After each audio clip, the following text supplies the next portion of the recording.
తెలంగాణలోనే ఈ సీజన్‌లో ద మోస్ట్ ఫేమస్ రెసిపీ ఏది అని అడిగితే ఎవరైనా కూడా టకీమని చెప్పేదొకటుందంటే అవి మొక్కజొన్న గారెలే. అయితే ఈ మొక్కజొన్న గారెలు ఎంతసేపయినా సరే మృదువుగా, టేస్టీగా ఉండాలంటే ఎలా చేయాలనేది అయితే వీడియోలో చూసేయొచ్చు.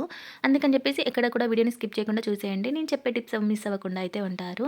ఇంకా ప్రాసెస్ వచ్చేసి ముందుగా మొక్కజొన్న గారెల కోసమైతే మొక్కజొన్న కంకులైతే తీసుకొచ్చుకున్నామన్నమాట. మాది విలేజ్ కాబట్టి మాకైతే ఫ్రెష్‌గా అయితే దొరికాయన్నమాట. మీరు కావాలంటే మార్కెట్‌లో కూడా తెచ్చుకోవచ్చు. ఇంకా చూసి తెచ్చుకోండి. లేతవైతే బావుంటాయన్నమాట. తీయగా ఉంటాయి. అలా అని మరీ లేతవి కాదు. కొంచెం నార్మల్‌గా మీడియంగా ఉన్నవైతే తీసుకొచ్చుకోండి.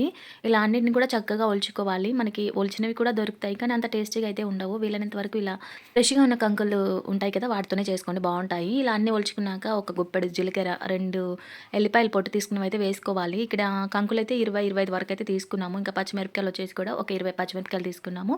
2 మీడియం సైజ్ ఉల్లిపాయ అయితే తీసుకున్నాము. 2, 3 టేబుల్ స్పూన్ల సాల్ట్ కూడా వేసి అంతా కూడా కలుపుకోవాలనమాట. సాల్ట్ కావాలంటే మీరు మిక్సీ పట్టేటప్పుడు కొంచెం కొంచెంగా కూడా వేసుకోవచ్చు. అలా కాదు అంటే ఇలా 2, 3 టేబుల్ స్పూన్లు వేసుకొని అంతా కలిపి పెట్టుకుంటే సరిపోతుంది.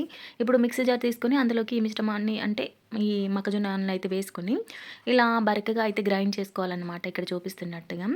అలాగే మిక్సీలో వేసేటప్పుడు కోర్స్‌గా గ్రైండ్ చేసుకోవాలి. అప్పుడే బరకగా వస్తుంది. మరీ మెత్తగా ఉన్నాయనుకోండి టేస్ట్ అయితే అసలు బావుండదు. ఇంకా వీలైతే ఈ మొక్కజొన్న కంకులో బాగా లేతవి ఉంటాయి కదా గింజలు, అవి కూడా మధ్యలో అయితే ఇలా వేసుకున్నామనుకోండి, ఇంకా అప్పుడప్పుడు తగులుతూ ఉంటే టేస్ట్ అయితే చాలా బావుంటుందనమాట. చూసారు కదా! ఇక్కడ నేను చూపిస్తున్నట్టు కోర్స్‌గా ఇలా కొంచెం తిప్పుతూ, ఆపుతూ, తిప్పుతూ, ఆపుతూ ఇలా గనుక గ్రైండ్ చేసుకుంటే మంచిగా వస్తుందన్నమాట. ఇంకా ఇదంతా కూడా ఇలా ఒకసారి కొంచెం బరకగా, మరీ మొత్తం బరకగా కాకుండా మధ్య మధ్యలో 1, 2 సార్లు మెత్తగా అలా మిక్స్ చేసుకొని అంతా కూడా ఒక 4 లేత గింజలు కూడా వేసుకొని మంచిగా అంతా ఇలా మిక్సీ అయితే పట్టుకోవాలనమాట. వీలైనంత వరకు కొంచెం బరకగానే ఉండేటట్టు చూసుకోండి. ఆ తర్వాత కల్యమాకు, కొత్తిమీర ఉంటాయి కదా! అవన్నీ కూడా మంచిగా శుభ్రంగా కడిగేసి చిన్నగా తురుముకోవాలి. ఆ తర్వాత అందులో వాటర్ అంతా ఉండకుండా ఒక కాటన్ క్లాత్ ఉంటుంది కదా! ఏదైనా అందులో వేసి తడి లేకుండా చూసుకోండి. ఇప్పుడు ఇంకా ఇక్కడ మెయిన్ టిప్ వచ్చేసి కొంచెం అంటే కొంచెం బేకింగ్ సోడా అయితే తప్పకుండా వేయండి. కొంచెమే వేయండి. మరీ ఎక్కువ వేస్తే ఆయిల్ పీల్చేస్తాయి. ఆ తర్వాత ఇలా కల్యమాకు ఇంకా కొత్తిమీర ఉంటేనేమో పుల్లాకు దొరుకుతుంది కదా! అది కూడా వేసుకోండి. టేస్ట్ అయితే చాలా బావుంటుంది. ఇప్పుడైతే కడాయిలోకి అయితే ఆయిల్ వేసుకొని బాగా హీట్ చేసుకోవాలి. అంటే తర్వాత మీడియం ఫ్లేమ్‌లో పెట్టుకోవాలనమాట హీట్ అయ్యాక. ఇప్పుడు చేతికి కొంచెం వాటర్ అప్లై చేసి ఇలా హోల్ పెట్టేసి ముకుట్లో అయితే వేసుకోవడమే. ఇదైతే లేతగా ఉన్నాయి కాబట్టి ఇలా చేసుకుంటే బావుంటుంది. ముదురు కంకులకైతే ఇలా పనికిరాదనమాట. ఇంకా చాలా తియ్యగా ఉంటాయి. చాలామంది పల్చగా తినడానికి ఇష్టపడతారు. కానీ ఇలా లేతగా ఉన్నప్పుడు కొంచెం ఇలా మందం ఉన్నా కూడా బానే ఉంటాయి. లేదు మాకు సాఫ్ట్‌గా అంటే స్మూత్‌గా, పల్చగా అలా ఉంటేనే ఇష్టం అంటే అలా కూడా చూపిస్తాను మీకైతే. ఫస్ట్ అయితే ఈ ప్రాసెస్ అయితే చూడండి చేత్తోని. సింపుల్‌గా అయిపోతుంది. ఫాస్ట్‌గా అయిపోతుందనమాట. ఇంకా అలా అయితే ప్రాసెస్ కొంచెం ఎక్కువ టైం పడుతుంది కానీ టేస్ట్ కూడా చాలా బావుంటాయి అలా కూడా. ఇలా ఒక్కొక్కటిగా ముకుట్లో వేసుకుంటూ మంచిగా గోల్డెన్ కలర్ వచ్చేదాకా ఫ్రై చేసుకొని పక్కకైతే పెట్టుకోవాలి.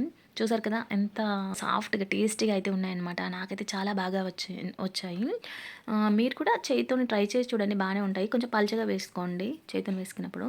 కాకపోతే ఇలా పిండి ఉంటుందన్నమాట కొంచెం మందం చేసుకోవడం వల్ల. అయినా కూడా లేత కంకులకైతే పనికొస్తుంది. ఇలా అయితే లేదు అంటే ఇంకా మాకు పల్చగా కావాలి అన్నా, లేదంటే ముదురు కంకులు తీసుకున్నప్పుడు కూడా ఇలా ఒక గిన్నెకి వాటర్ అప్లై చేసి, గిన్నె కూడా ఇలాంటిది అయ్యి ఉంటేనే బావుంటుంది వస్తదప్పుడే.